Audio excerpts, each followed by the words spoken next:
بسم الله الرحمن الرحيم. الحمد لله نحمده ونستعينه ونستغفره ونعوذ بالله من شرور أنفسنا ومن سيئات أعمالنا. من يهده الله فلا مضل له ومن يضلله فلا هادي له. ونشهد أن لا إله إلا الله وحده لا شريك له. ونشهد أن سيدنا ومولانا محمدا عبده ورسوله صلى الله عليه وعلى آله وأصحابه وبارك وسلم تسليما كثيرا كثيرا. أما بعد فأعوذ بالله من الشيطان الرجيم. بسم الله الرحمن الرحيم. ولقد خلقناكم ثم صورناكم ثم قلنا للملائكة اسجدوا لآدم فسجدوا إلا إبليس لم يكن من الساجدين. قال ما منعك ألا تسجد إذ أمرتك؟ قال أنا خير منه خلقتني من نار وخلقته من طين. قال فاهبط منها فما يكون لك أن تتكبر فيها فاخرج إنك من الصاغرين. قال أنذرني إلى يوم يبعثون. قال إنك من المنذرين. قال فبما أغويتني لأقعدن لهم صراطك المستقيم ثم لآتينهم من بين أيديهم ومن خلفهم وعن أيمانهم وعن شمائلهم ولا تجد أكثرهم شاكرين. قال اخرج منها مذءوما مدحورا لمن تبعك منهم لأملأن جهنم منكم أجمعين. آمنت بالله صدق الله مولانا العظيم وصدق رسوله النبي الكريم ونحن على ذلك لمن الشاهدين والشاكرين والحمد لله رب العالمين. قابل احترام بزرگوں اور عزیز دوستوں اور اس سے سننے والی میری محترم ماں بہنوں، سورہ اعراف کی آیت نمبر 11 سے لے کر کے 18 تک پڑھی گئی ہیں. پہلے آیت کا ترجمہ دیکھتے ہیں.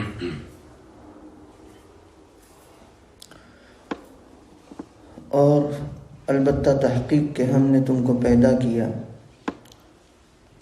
پھر تمہاری صورتیں بنائیں، پھر ہم نے کہا فرشتوں سے سجدہ کرو آدم علیہ السلام کو، تو انہوں نے سجدہ کیا مگر ابلیس نے نہیں، وہ سجدہ کرنے والوں میں سے نہ ہوا. جیسے پچھلی آیت میں اللہ تبارک و تعالیٰ نے انسان جو اپنی زندگی گزارتا ہے تو زندگی کے گزارے کے لیے، معیشت کے گزارے کے لیے، سروائیو کرنے کے لیے بہت سی چیزوں کی ضرورت ہے. تو اللہ تبارک و تعالیٰ نے اس احسان کو جتلایا پچھلی آیت میں، وَلَقَدْ مَكَّنَّاكُمْ فِي الْأَرْضِ وَجَعَلْنَا لَكُمْ فِيهَا مَعَائِشَ. ہم نے تمہیں زمین میں قدرت دی، تمکنت دی، جگہ دی، اور تمہارے لیے اس میں معیشت کے اسباب پیدا کر دیے. اس کا تقاضا یہ تھا کہ تم خوب شکر گزاری کرتے، لیکن تم بہت کم شکر ادا کرتے ہو. یہاں بھی اللہ تبارک و تعالی فرماتے ہیں کہ ہم نے تم کو پیدا کیا. یہاں تعبیر کرنی پڑے گی کہ تم سے مراد حضرت آدم علیہ السلام ہے، کیونکہ آگے آدم علیہ السلام کو سجدہ کرنے کا حکم دیا گیا ہے. تو اور اگر یہ تعبیر نہ کی جائے تو ما یعول کے اعتبار سے آئندہ جو لوگ دنیا میں رہتی، دنیا تک آنے والے ہیں، ان کے اعتبار سے بھی یہ ہو سکتا ہے کہ ہم نے تمہارے آبا کو، تمہارے اجداد کو، تمہارے اصول کو پیدا کیا اور تمہاری صورتیں تمہاری ماؤں کے پیٹ میں بنائی. اللہ رب العزت کیسی صورت سازی کرنے والے ہیں. دنیا کا کوئی مصور، کوئی فوٹوگرافر ایسی صورت سازی نہیں کر سکتا جیسی اللہ تبارک و تعالی فرماتے ہیں. هو الذی یصورکم فی الارحام کیف یشاء. وہ اللہ جو تمہاری صورتیں بناتا ہے ماؤں کے پیٹ میں جس طرح وہ چاہتا ہے. واللہ الخالق البارئ المصور، وہ اللہ پیدا کرنے والا، وجود دینے والا، مصور صورت سازی کرنے والا، تصویر بنانے والا۔ اللہ سے بڑھ کر کوئی مصور نہیں۔ دنیا کے مصورین اور دنیا کے فوٹوگرافر، صورت سازی کرنے والے، صورت بنانے والے، لکڑے پر بنا دیں گے صورت کو، مٹی پر فلور پر بنا دیں گے صورت کو، کارپیٹ پر بنا دیں گے صورت کو، دیوار پر بنا دیں گے صورت کو، سونے کے پترے پر بنا دیں گے صورت کو، چاندی کے پترے پر بنا دیں گے صورت کو، لوہے کے پترے پر صورت کو بنا دیں گے، اور پیپر پر بنا دیں گے صورت کو۔ لیکن پانی پر کوئی صورت بنائے یہ ممکن نہیں۔ صرف اللہ تبارک و تعالیٰ کی ذات ہے جو پانی پر صورت بناتی ہے۔ اور کیسی صورت سازی فرماتے ہیں؟ مجھے اور آپ سے یہ کہا جائے کہ آپ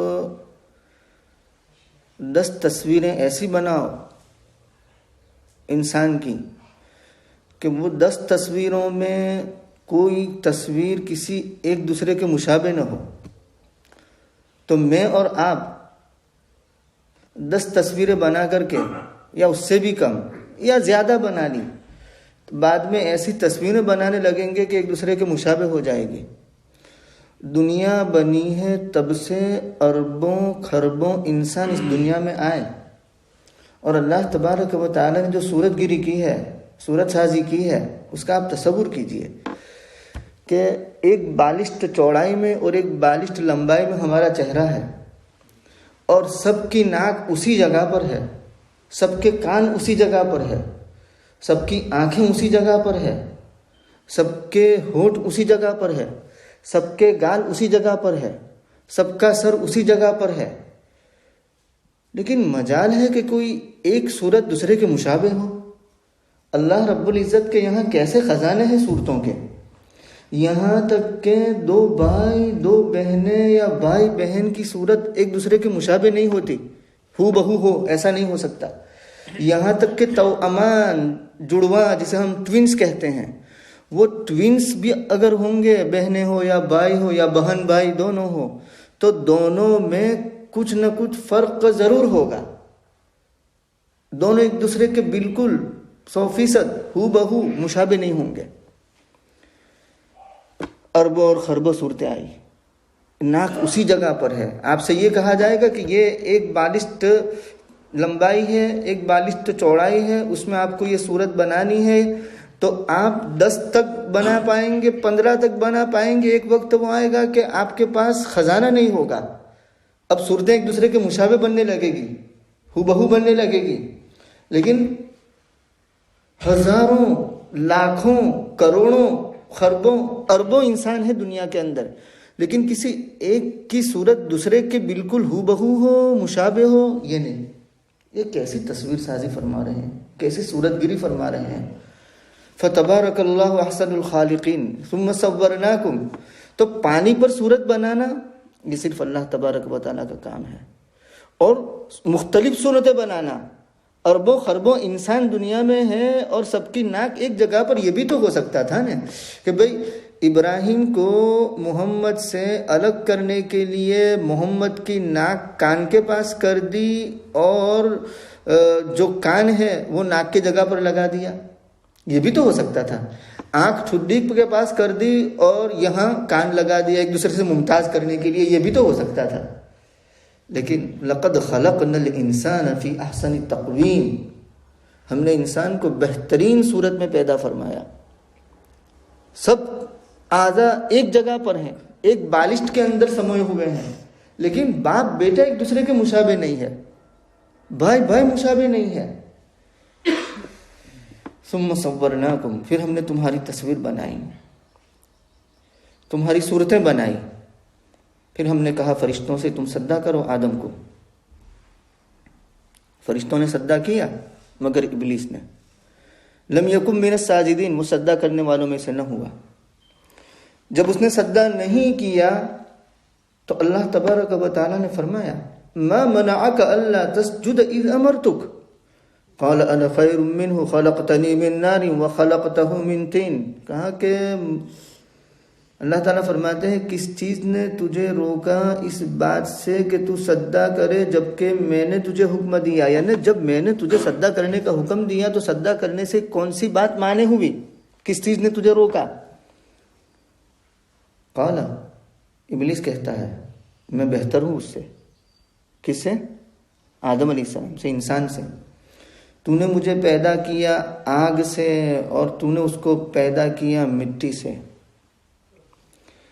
تو قال انا خیر منہ سے شیطان کا، ابلیس کا مقولہ ہے. تو بظاہر ظاہر کے اعتبار سے وہ جواب نہیں ہے، لیکن معنی کے اعتبار سے وہ جواب ہے. اسی لیے کسی بھی حرف ربط کے بغیر، حرف عطف کے بغیر مستقل جملے کے طور پر اللہ تبارک و تعالیٰ نے اس کو بیان فرمایا. اذ امرتک قال انا خیر منہ، مستقل جملہ ہے، درمیان میں کوئی حرف ربط نہیں ہے. تو معنی کے اعتبار سے وہ جواب بنتا ہے اور پورا مکمل جواب ہے. دلیل اس نے کیا بیان کی کہ مجھے آگ سے پیدا کیا، اور آگ بلندی کو طلب کرنے والی ہے، روشنی کو طلب کرنے والی ہے، اوپر اٹھنے والی چیز ہے. اور مٹی یہ تاریک ہے، نیچے جانے والی چیز ہے، نیچے گرنے والی چیز ہے، ظلمت ہے اس کے اندر، تاریکی ہے. تو جس کی سرشت میں بلندی ہو وہ اس کو سجدہ کیسے کر سکتا ہے جس کی سرشت میں تاریکی ہو اور نیچے گرنا ہو؟ یہ اس کی دلیل تھی. حالانکہ اس نے اپنی برتری کی اور افضلیت کی جو دلیل بیان کی وہ یوں کہنا چاہتا ہے کہ میں فاضل ہوں اور آدم علیہ السلام مفضول ہے. اور اصول یہ ہے، اللہ کے حکم پر اعتراض ہے، اصول یہ ہے کہ فاضل مفضول کو سجدہ کرتا ہے، فاضل مفضول کو سجدہ کرتا ہے، نہ کہ مفضول فاضل کو. تو گویا کہ میں فاضل ہوں، فاضل کیسے سجدہ کر سکتا ہے؟ فاضل کو یہ زیب نہیں دیتا کہ مفضول کو سجدہ کرے. ہاں، مفضول اگر فاضل کو سجدہ کرے یہ حکم تو مناسب ہے کہ آدم ابلیس کو سجدہ کرے، وہ تو مناسب تھا. لیکن ابلیس آدم کو سجدہ کرے یہ حکم زیب نہیں دیتا مجھے، کیونکہ میں فاضل ہوں. تو یہ اس نے دلیل بیان کی. تو یہ دلیل اپنے آپ میں بہت کمزور ہے. کیوں؟ اس وجہ سے کہ اس نے افضلیت اور برتری کا معیار اور برتری کا مدار آگ اور مٹی اس کو قرار دیا. حالانکہ برتری اور فضیلت کا مدار اللہ تبارک و تعالیٰ کی عطا پر ہے، اللہ تبارک و تعالیٰ کی داد و دہش پر ہے. اللہ تبارک و تعالیٰ جسے چاہتے ہیں اپنی مشیت سے اس کو صاحب فضیلت اور برتری والا بنا دیتے ہیں، اور جس کو چاہتے ہیں ذلیل کرتے ہیں. تو اللہ تبارک و تعالیٰ نے حضرت آدم علیہ السلام کو منتخب کر لیا اور ان کو صاحب فضیلت بنا دیا. کیسے؟ تو کہا کہ خلقہ بیدہ، آدم علیہ السلام کو اللہ تبارک و تعالیٰ نے اپنے دوسرے دست قدرت سے بنایا. یہ کتنی بڑی بات ہے کہ آدم علیہ السلام کو اپنے دست قدرت سے بنایا، تو اس سے بڑھ کر اعزاز کیا ہو سکتا ہے؟ اور یہی نہیں، اللہ رب العزت نے اپنی روح کا جلوہ اس میں پھونک دیا حضرت آدم علیہ السلام کی ذات میں. یہ کتنی بڑے اعزاز کی بات ہے.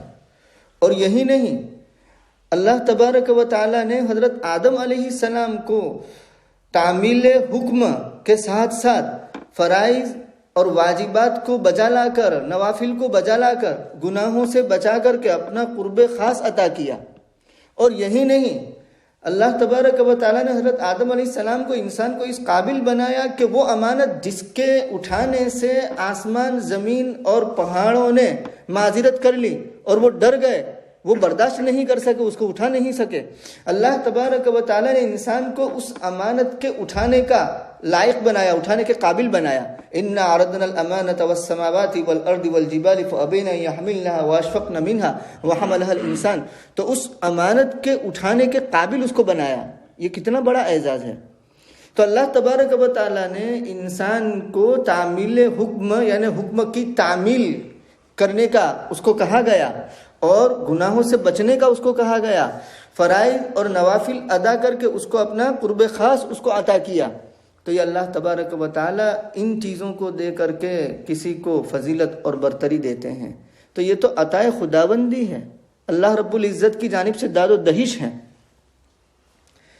تو اس کی دلیل کو توڑا گیا۔ اہل دانش یوں کہتے ہیں کہ مٹی جو ہے، پہلے ہم آگ کو لیتے ہیں، آگ کے اندر جو ہے وہ بلند طلبی ہے، یعنی وہ بلندی کو طلب کرتی ہے، اس میں اضطراب ہے، اس میں انتشار ہے، اور اس میں ہلکا پن ہے، اضطراب ہے۔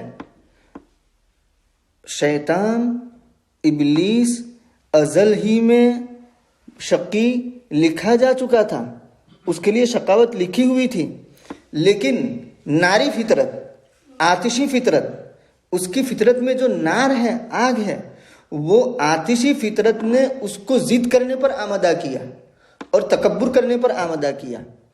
دوسری طرف مٹی کے اندر وزن ہے، وقار ہے، صبر ہے، تحمل ہے، برداشت ہے۔ حضرت آدم علیہ السلام ازل سے مسعود لکھے ہوئے تھے، سعید لکھے ہوئے تھے، سعادت ازل سے ان کے حصے میں لکھی ہوئی تھی، اور اس کے بعد جو مٹی کی سرشت ہے، اس مٹی کی سرشت نے، مٹی کی فطرت نے، مٹی کے عنصر نے ان کو توبہ پر اور اسی طریقے سے آہوزاری کرنے پر، انکساری کرنے پر آمادہ کیا، اور یہی توبہ ان کی برگزیدگی، ان کی مقبولیت کی وجہ بن گئی۔ اسی لیے تو اس سے یہ معلوم ہوا کہ مٹی کی افضلیت اور برتری آگ پر ہے، نہ کہ آگ کی مٹی پر۔ اور دوسرا یہ بھی مٹی کی افضلیت اس اعتبار سے بھی ثابت ہو سکتی ہے کہ مٹی چیزوں کو سمیٹ لیتی ہے اور آگ چیزوں کو منتشر کر دیتی ہے۔ نمبر 2، مٹی جو ہے وہ نباتات کی زندگی اور نباتات کی حیات کا سبب ہے۔ کراپس، جو نباتات، پودے ہیں، ان کی زندگی کا سبب ہے مٹی، اور آگ یہ نباتات کی تباہی کا سبب ہے۔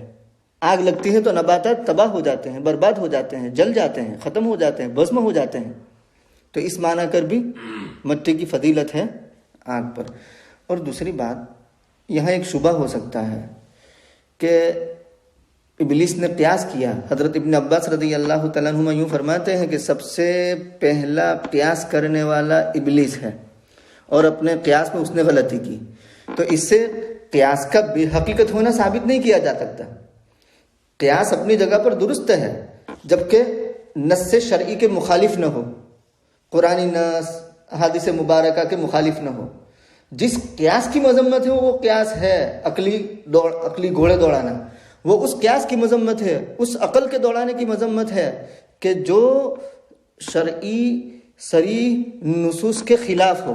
یہاں اللہ تبارک و تعالیٰ کی جانب سے صریح اور شرعی نص تھی، ابلیس نے اس کے مقابل قیاس کیا۔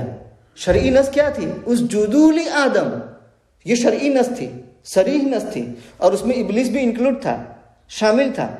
لیکن یہ شرعی صریح نص ہونے کے باوجود یہ قیاس کیا شیطان نے۔ تو ابن عباس یوں فرماتے ہیں کہ دین کے امور میں کوئی شخص اپنی رائے کو استعمال کرتا ہے تو اللہ تبارک و تعالی اس کو شیطان کا جوڑی دار بنا دیتے ہیں، شیطان سے اس کو جوڑ دیتے ہیں۔ یہاں یہ شبہ ہو سکتا ہے کہ اجتہادی غلطی تو معاف ہے، اجتہادی غلطی تو معاف ہے۔ فقہائے کرام، مفتیان کرام جانتے ہیں کہ اگر کوئی مجتہد ہے، اذا اجتہد فاصاب فلہ اجران، اجتہاد کرتا ہے اور درستگی کو پہنچ جاتا ہے، جہاں پہنچنا چاہیے وہاں پہنچ گیا، تو اس کے لیے دوہرا اجر ہے۔ اور یہی مجتہد اخطا تو فلہ اجر، اجتہاد کا اس کو اجر ملے گا، درستگی تک پہنچنے کا اجر ملے گا نہیں، لیکن پھر بھی اجر تو اس کو ملا۔ تو یہاں یہ شبہ ہو سکتا ہے کہ اجتہادی غلطی پر تو اجر ملتا ہے، وہ تو معاف ہوتی ہے، پھر ابلیس کے قیاسی غلطی پر گرفت کیوں ہوئی، اس کی پکڑ کیوں ہوئی؟ تو اس کا جواب یہ ہے کہ بے شک یہ اصول ہے کہ قیاسی غلطی معاف ہے، اجتہادی غلطی معاف ہے، لیکن کس کے لیے؟ جو حق کا طالب ہو، جو حق کو تلاش کرے، اپنی مقدور بر تلاش کرے، اپنی کوشش پوری لگا دے، اپنی اجتہادی جو بھی محنت ہے، اجتہادی کوشش ہے، اس کو حق کے تلاش کرنے میں صرف کر دے، حق کے تلاش کرنے میں صرف کر دے، تو اس کی اجتہادی غلطی معاف ہے۔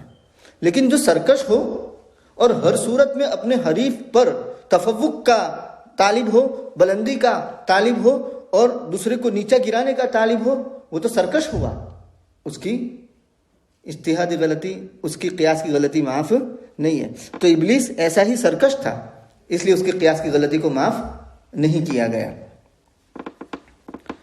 تو خلقتنی من نار وخلقتہ من طین، مجھے پیدا کیا آگ سے اور اس کو پیدا کیا مٹی سے۔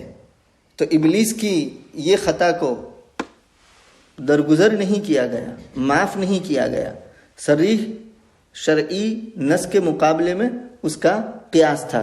تو وہ قیاس معتبر ہے جو قیاس شرعی نصوص کے موافق ہو، قرآن کریم اور احادیث نبویہ کی نصوص کے مخالف نہ ہو، تو وہاں تک تو وہ قیاس معتبر ہے۔ لیکن جہاں کہیں اگر اس کے برعکس ہوگا تو اس قیاس کا کوئی اعتبار نہیں ہوگا۔ تو وہ قیاس کی مذمت جو ہے وہ اس قیاس کی ہے جو شرعی نصوص کے مخالف ہو۔ قال فاهبط منها فما يكون لك ان تتكبر فيها فاخرج انك من الصاغرين، کہا اللہ تبارک و تعالیٰ فرماتے ہیں تو اتر جا یہاں سے، یعنی جنت سے، تیرے لیے نہیں ہے یہ کہ تو اس میں تکبر کرے، تو نکل جا، تو ذلیل صاغرین میں سے ہے۔ جنت ایسی جگہ ہے جہاں تواضع ہونی چاہیے، عاجزی ہونی چاہیے، انکساری ہونی چاہیے۔ عالم بالا کے اندر انکساری مطلوب ہے۔ عالم سافل سے اگر کوئی انکساری اور عاجزی لے کر عالم بالا تک پہنچتا ہے تو اس کا استقبال کیا جاتا ہے۔ میں آپ کو مثال دوں، اس ملک میں، ملک برطانیہ میں، کوئی ایسی خاص چیز جو کسی اور جگہ نہیں ہے، آپ دوسری جگہ سفر کرتے ہیں اور وہاں وہ چیز لے جاتے ہیں جو وہاں میسر نہیں ہے، تو وہ لوگ اس کو قدر کی نگاہ سے دیکھیں گے کہ واہ بھائی کیا چیز لائے ہیں، ہمارے ہاں تو یہ ہوتی نہیں، آپ وہاں سے لے آئے، تو قدر ہوگی۔ تو یہ عالم سافل، یہ دنیا، اور وہ عالم بالا آخرت، یہاں سے اگر کوئی شخص ایسی چیز لے کر گیا جو وہاں نہیں ملتی تو اس کی قدر کی جائے گی، اور اگر ایسی چیز لے کر گیا جو وہاں ہے پہلے سے تو اس کے منہ پر مار دی جائے گی، قدر نہیں کی جائے گی۔ اب سمجھاؤں میں آپ کو کہ کبر، تکبر صرف اللہ کے سزاوار ہے۔ وَلَهُ الْكِبْرِيَاءُ فِي السَّمَاوَاتِ وَالْأَرْضِ، اسی کے لیے کبریائی ہے آسمان اور زمین میں۔ هُوَ اللَّهُ الَّذِي لَا إِلَٰهَ إِلَّا هُوَ الْمَلِكُ الْقُدُّوسُ السَّلَامُ الْمُؤْمِنُ الْمُهَيْمِنُ الْعَزِيزُ الْجَبَّارُ الْمُتَكَبِّرُ، کبریائی اللہ کی صفت ہے۔ اسی لیے حدیث میں یوں آتا ہے، نبی کریم صلی اللہ علیہ وسلم نے یوں فرمایا، الکبریاء، اللہ تعالیٰ فرماتے ہیں الکبریاء ردائی والعظمت ازاری فمن نازعنی واحدا منہما قذفتہ فی النار، کبریائی میری چادر ہے اور عظمت میری ازار ہے، 2 piece, upper piece and lower piece, upper garment lower garment, یہ دونوں میرے گارمنٹ ہیں۔ ان دونوں میں سے کسی ایک کو بھی کوئی شخص مجھ سے چھیننے کی کوشش کرے گا تو میں اس کو جہنم میں پھینک دوں گا۔ اور ایک حدیث میں مسلم شریف میں روایت آتی ہے، نبی کریم صلی اللہ علیہ وسلم نے فرمایا کہ لا يدخل الجنت من كان في قلبه مثقال حبة من خردل من کبر، کہ وہ شخص جنت میں داخل نہیں ہوگا جس کے قلب میں ذرہ برابر کبر ہو، اروگنٹ ہو، اینٹ ہو، کبر ہو، وہ جنت میں داخل نہیں ہوگا۔ تو یہاں سے کیا چیز لے کر جائیں گے تو وہاں قدر ہوگی؟ تواضع، عاجزی۔ تو اس سے یہ بھی اشارہ ملتا ہے کہ اہل جنت کو، یعنی جو جنت کے خواہاں حضرات ہیں، ان کو تکبر زیب نہیں دیتا، ان کو تکبر زیب نہیں دیتا، بڑائی زیب نہیں دیتی۔ حدیث میں یوں آتا ہے کہ ایک شخص تواضع سے پیش آتا ہے، وہ اپنے آپ کو اپنی نظروں میں بہت چھوٹا سمجھتا ہے لیکن لوگوں کی نظروں میں وہ بہت بڑا ہوتا ہے، اور دوسرا شخص تکبر سے پیش آتا ہے، تو وہ اپنے آپ کو بہت بڑا سمجھتا ہے، لیکن لوگوں کی نظروں میں اہون علیہم من کلب و خنزیر، کتے اور خنزیر سے بھی زیادہ ذلیل اور رسوا ہوتا ہے لوگوں کی نظروں میں۔ کون؟ تکبر کرنے والا۔ بیس العبد عبد تخیل واختال ونسی الکبیر المتعال، بہت برا ہے وہ بندہ جو تخیل کرتا ہے، اتراتا ہے، ونسی الکبیر المتعال، اور کبیر متعال کو بھول جاتا ہے، بڑی ذات کو جو صفت علو والی ہے، صفت بلندی والی ہے، اس کو بھول جاتا ہے۔ بیس العبد عبد تجبر واعتدى ونسی الجبار الاعلی، بہت برا ہے وہ بندہ جو جبر اختیار کرتا ہے، واعتدى اور حد سے بڑھتا ہے، ونسی الجبار الاعلی، اور جبار اعلی کو بھول جاتا ہے جو اللہ تبارک و تعالی ہے۔ بیس العبد عبد سہا ولہا ونسی المقابر والبلا، بہت برا ہے وہ بندہ جو سہو کرتا ہے، غلطیاں کرتا ہے، لہو میں مبتلا ہوتا ہے، لعب میں مبتلا ہوتا ہے، ونسی المقابر والبلا، مقابر قبر میں جانے کو اور بوسیدہ ہونے کو، سڑنے کو، گلنے کو بھول جاتا ہے۔ بیس العبد عبد اتھا وطغى ونسی المبتدا والمنتہا، بہت برا ہے وہ بندہ جو عطا سرکشی پر اتر آئے، طغى حد سے زیادہ بڑھ جائے، ونسی المبتدا والمنتہا، اپنی ابتدا کو بھول جائے، اپنی انتہا کو بھول جائے۔ تیری ابتدا کیا ہے؟ سوچ لے، ایک منی کا قطرہ۔ تیری انتہا کیا ہے؟ ایک مردہ ناش، بھول جاتا ہے۔ تو کہا کہ فما یکون لک ان تتکبر فیہا، تیرے لیے نہیں ہے، یعنی تجھے زیب نہیں دیتا کہ یہاں تکبر کرے، یہ عاجزوں کی جگہ ہے، متواضعین کی جگہ ہے۔ جنت یہ اہل تواضع کی شائن شان ہے، اہل عجز کے شائن شان ہے، اہل انکسار کے شائن شان ہے، اہل کبر کے شائن شان جنت نہیں ہے۔ انک من الصاغرین، قاموس میں لکھا ہے کہ صاغرین اس کو کہا جاتا ہے جو اپنے ذلیل مقام پر بہت خوش ہو، صاغر اس کو کہا جاتا ہے، یعنی اس کو جو ذلیل بالکل حقیر قسم کا عہدہ ملا ہوا ہو، ذلیل قسم کا مقام جو ملا ہوا ہو، مرتبہ ملا ہوا ہو، رتبہ ملا ہوا ہو، اس پر جو خوش ہو اس کو کہتے ہیں صاغرین۔ تو گویا کہ وہ اس پر خوش ہے، صاغرین۔ انک من الصاغرین، تو ذلیلوں میں سے ہے، صاغرین میں سے ہے۔ تو اس سے یہ بھی معلوم ہوتا ہے کہ جو شخص بیجا تکبر کرتا ہے اور بیجا بڑائی اپنی بیان کرتا ہے، ڈینگے مارتا رہتا ہے بیجا، تو اس کے لیے حقارت، اس کے لیے ذلت لازم ہو جاتی ہے، یعنی وہ حقیر اور ذلیل ہو جاتا ہے۔ قال انظرنی الی یوم یبعثون، کہا ابلیس نے مجھے مہلت دیجیے اس دن تک جس دن تک لوگ اٹھائے جائیں گے۔ اللہ تعالیٰ نے فرمایا انک من المنظرین، تو مہلت دیے ہوئوں میں سے ہیں۔ دیکھیے اس سے معلوم ہوتا ہے کہ کافر کی بھی دعا کبھی استدراجن، ڈھیل دینے کے لیے قبول ہو جاتی ہے، اور اس میں انسان کا امتحان ہوتا ہے۔ شیطان نے دعا مانگی، قبول ہوئی، انک من المنظرین، تو منظرین میں سے ہیں۔ تو یہاں تو صرف منظرین کہا، اس سے ایسا معلوم ہوتا ہے کہ یوم بعث تک گویا کہ مہلت دی گئی، لیکن سورہ ہجر کے اندر اور سورہ سواد کے انتہا میں، اخیر میں، وہاں یوں آتا ہے کہ الی یوم الوقت المعلوم، وقت معلوم تک مہلت دی گئی۔ تو وقت معلوم کیا ہے؟ اس میں دو رائے ہیں۔ ایک تو یہ ہے کہ وقت معلوم کی نہایت اور انتہا صرف اللہ تبارک و تعالیٰ کے علم میں ہے، جس کو اللہ تبارک و تعالیٰ نے ظاہر نہیں فرمایا ہے۔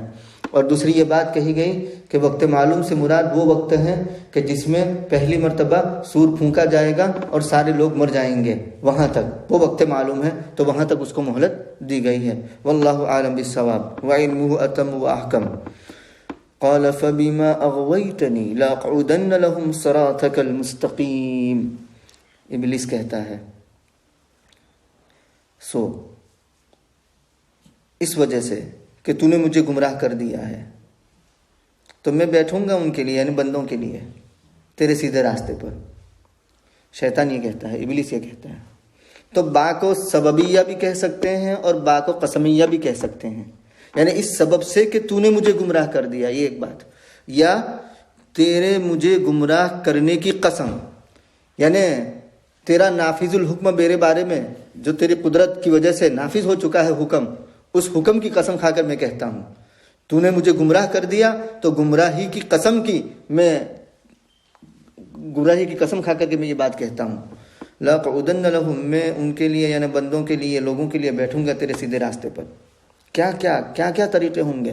ثُمَّ لَآتِيَنَّهُمْ مِنْ بَيْنِ أَيْدِيهِمْ، پھر میں آؤں گا ان کے پاس، ان کے آگے سے، ان کے پیچھے سے، ان کے دائیں سے، ان کے بائیں سے، اور آپ نہیں پائیں گے یعنی تو نہیں پائے گا، شیطان کہتا ہے، ان میں سے اکثر کو شکر گزار۔ علامہ بغوی رحمۃ اللہ علیہ نے علی ابن طلحہ کی روایت سے ثم لآتینہم من بین ایدیہم ومن خلفہم وعن ایمانہم وعن شمائلہم کی تفسیر یہ بیان کی ابن عباس کی روایت سے کہ لآتینہم من بین ایدیہم یعنی شیطان نے یوں کہا کہ من قبل الآخرہ، میں ان کے پاس آخرت کی جانب سے آؤں گا، مطلب یہ کہ آخرت کے بارے میں ان کو میں غافل کر دوں گا۔ ومن خلفہم یعنی یہ دنیا، مطلب یہ کہ دنیا کی طرف ان کو راغب کر دوں گا، ان کے پیچھے سے یعنی دنیا کی طرف ان کو راغب کر دوں گا۔ وعن ایمانہم دائیں جانب سے یعنی امر دین کے جتنے بھی امور ہیں ان امور کے اندر میں انسان کو شک شبہ میں مبتلا کر دوں گا، وہ شک میں پڑ جائیں گے، شبہ میں پڑ جائیں گے۔ تو امر دین کو مشتبہ کرنا ان ایمانہم، وعن شمائلہم اور ان کو گناہوں کی طرف راغب کروں گا، یہ ان شمائلہم یعنی گناہوں کی طرف رغبت دلاؤں گا۔ لیکن علامہ بغوی رحمۃ اللہ علیہ نے عطیہ کی روایت سے یعنی عطیہ نے جو ابن عباس سے روایت نقل کی ہے، یعنی ابن عباس کے جانب سے نقل کرنے والے دو ہو گئے، علی ابن طلحہ، ان کے اعتبار سے یہ تفسیر ہے، اور ابن عباس ہی سے نقل کرنے والے عطیہ ہیں، ان کے اعتبار سے من بین ایدیہم کی تفسیر یہ کی گئی کہ من بین ایدیہم مطلب یہ کہ سامنے، مطلب دنیا، یعنی پہلے سے الٹا ہو گیا، پہلے تو آخرت کہا، اب یہاں سامنے یعنی دنیا تمہارے سامنے ہے، تو گویا کہ میں دنیا ان کے دلوں میں رچا دوں گا، دنیا ان کے دلوں میں مزین کر دوں گا۔ من خلفہم پہلے سے الٹا، خلفہم یعنی آخرت کے بارے میں ان کو غافل کر دوں گا، یعنی یوں کہوں گا کہ بھئی نہ حشر ہے، نہ نشر ہے، نہ کتاب ہے، نہ حساب ہے، نہ دوبارہ اٹھنا ہے، نہ کچھ ہے، بابر عیش کوش کے عالم دوبارہ نیست، بابر مزے کر لو کہ یہ دنیا دوبارہ نہیں ہے، بس یہیں جینا ہے، مرنا ہے، اس کے بعد کچھ اٹھنا نہیں ہے۔ اس طریقے سے میں ان کو کہوں گا۔ وعن ایمانہم کے بارے میں عطیہ کی روایت سے ابن عباس کی تفسیر یہ ہے کہ میں ان کو نیکیوں کی طرف سے آؤں گا، مطلب یہ کہ فرما برداری اور نیکی کی طرف سے آؤں گا، مطلب نیکیوں سے رکاوٹ بنوں گا۔ اور ان شمائلہم وہی بات ہو جائے گی، ان شمائلہم یعنی گناہوں کی طرف ان کو رغبت دلاؤں گا، وہ گناہ کرتے رہیں گے، گناہ ان کی نظروں میں مزین کر دوں گا۔ وَلَا تَجِدُ أَكْثَرَهُمْ شَاكِرِينَ، اس سے یوں معلوم ہوتا ہے کہ شیطان کا سب سے پہلا حربہ انسان پر یہ ہوتا ہے کہ وہ انسان کو ناشکرہ بنا دیتا ہے، جب شیطان ابلیس انسان کو گمراہ کرنا چاہتا ہے تو سب سے پہلا حربہ اور ہتھیار کیا استعمال کرتا ہے؟ ناشکری میں مبتلا کر دیتا ہے۔ اسی لیے کہا کہ وَلَا تَجِدُ أَكْثَرَهُمْ شَاكِرِينَ، یہ ابلیس نے کوئی علم غیب کی بنیاد پر یہ بات نہیں کہی، اپنے ظن کی وجہ سے کہی، اپنے گمان کی وجہ سے کہی، اور اس کی تائید قرآن کریم کے اندر سورہ سبا کی آیت سے ہوتی ہے وَلَقَدْ صَدَّقَ عَلَيْهِمْ إِبْلِيسُ ظَنَّهُ فَاتَّبَعُوهُ إِلَّا فَرِيقًا مِنَ الْمُؤْمِنِينَ، ابلیس نے ان پر اپنے ظن کو صحیح اور درست پایا، فَاتَّبَعُوهُ لوگوں نے ابلیس کی پیروی کی، إِلَّا فَرِيقًا مِنَ الْمُؤْمِنِينَ مگر مؤمنین کی ایک جماعت نے۔ تو اس نے جو بات کہی تھی وہ ظن سے کہی تھی، وَلَا تَجِدُ أَكْثَرَهُمْ شَاكِرِينَ، اور تو نہیں پائے گا ان میں سے اکثر کو شکر گزار۔